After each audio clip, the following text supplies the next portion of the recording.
Welcome to Girls Like Us, where today we're going to be talking about the gay and trans panic defense strategies that are currently being discussed in states like Illinois and Washington, D.C. California has since passed a bill banning the use of the controversial panic defense in our courts. It was the defense lawyers used in the trial of Brandon McInerney, charged with Letitia King's murder, and it contributed to a mistrial. The problem with these bills is that it basically allows someone to use a defense of, I didn't know this person was gay or trans, and basically get away with murder.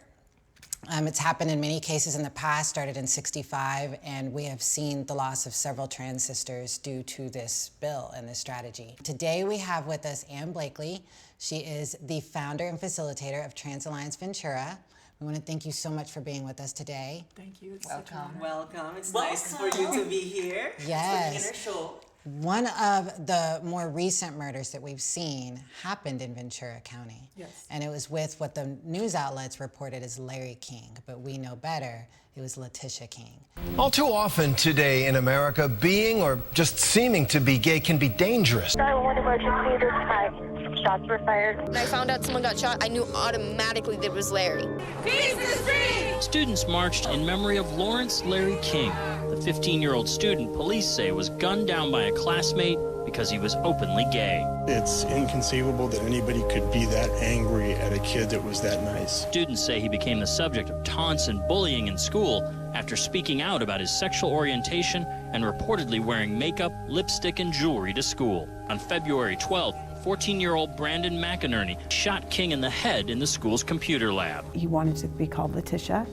He preferred feminine accessories. So it looked like he was exploring his gender expression.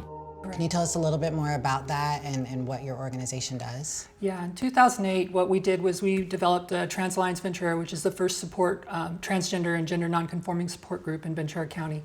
And in that, we also did the first Transgender Day of Remembrance that same year. It was in 2015. That murder left a lot of loose ends, and it really divided the county up in many ways.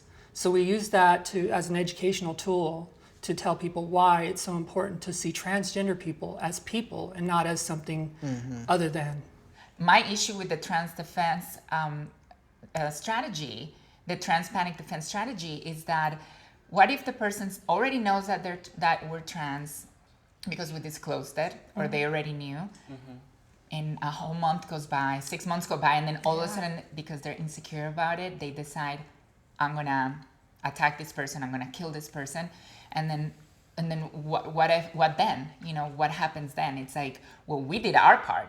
We disclosed, we were honest, but yet these people can still get away with murder. And because nobody else knows that you disclosed because you're dead, and that person that murdered you says, no, they never told me, I didn't know. And that's basically what you're saying, right? So, yeah, and if that happens, I mean, that can happen. This panic defense opens the door for that to happen all the time. Yeah, so do you think the Panic Defense Act is because we're not normalized yet in the society?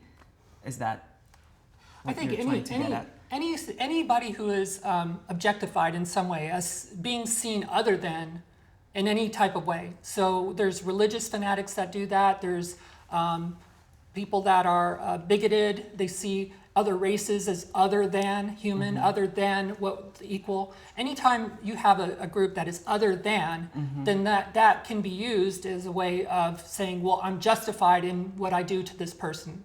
And that's basically what a panic defense is. I'm justified because they are other than what I expected them to be.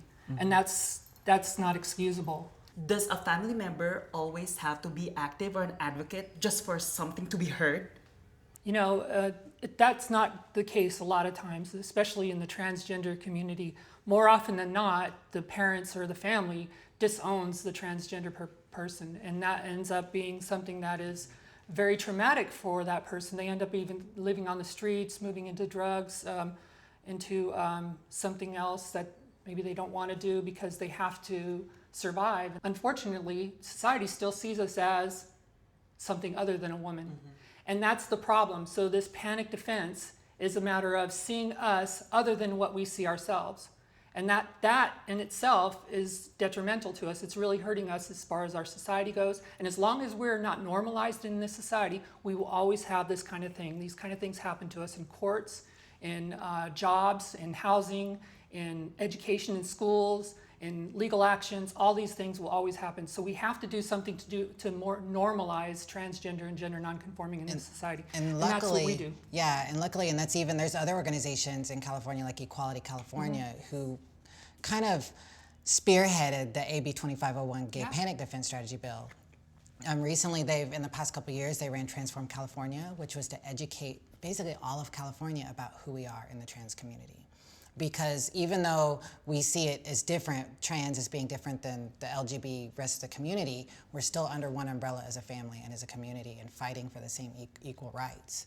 Are we gonna have to go back to the old times and wear a scarlet letter that is gonna say, we are transgender, beware, or what do we do? Because one thing that I think is very important in our community is visibility. I think visibility will change how things are done and how we navigate the world as trans people, because the more and more people know that we exist and that we are living amongst everyone and that we are normal people like everyone else, I think that's what's gonna really make a difference. Unfortunately, our society still looks down on people that are attracted to us. We call them tranny chasers, or we call them admirers, and stuff like that. Now, the one thing that I want to do is make it to where they're not objectifying us. I feel like we're all very out and proud as transgender women, obviously, and we are able to be visible and we're able to fight against things like the trans panic defense strategies.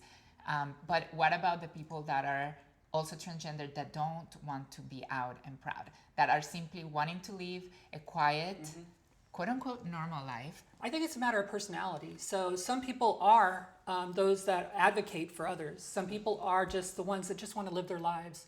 And if somebody, I know somebody who is transitioned female to male, lives as a gay man, and is not out. And because of that, they live in a very conservative area. And even though it's okay to be gay, it's not okay to be trans. And so they're very secretive about their trans status. And because of that, that's fear. And that's the fear based on our society. It's extremely, extremely important to have these conversations so that everybody knows what's going on. So Ann Blakely, thank you so much for being with us today, for sharing your experience. Thank you very much for being here and for what you do for our community. Yes, for the work. For We being really an appreciate it. example. And as always, we're Girls like us. Hey guys, thanks for watching our video. Please like, comment, subscribe, share, tell all your friends. If you have any specific ideas for shows or questions, leave those below. Love you guys. Bye.